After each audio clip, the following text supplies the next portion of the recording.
In Creo 13, we've made some improvements to global interference visibility.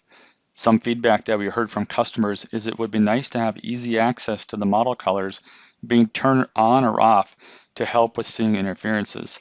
This has been a capability within Creo for a while, but it isn't part of the default ribbon. So within the View tab, we've now made the model colors icon a default that you can toggle the colors on and off within your screen. Next, let's show you some improvements to the global interference analysis. I'll preview this assembly's interferences. Just as before, you can go one by one through the model, but now you'll notice you can do two new things. First, you can display only involved. This can be done with the right mouse button or by checking the box within the UI. The second thing you can do is zoom to selected.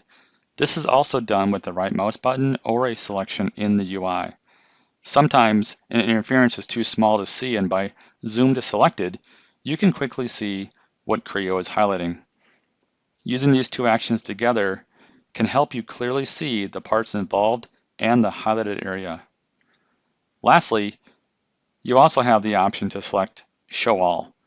This can be done to show you every interference within the assembly. These new visibility options within Creo help users see the involved parts and quickly zoom into areas of interference, helping users understand these areas more clearly.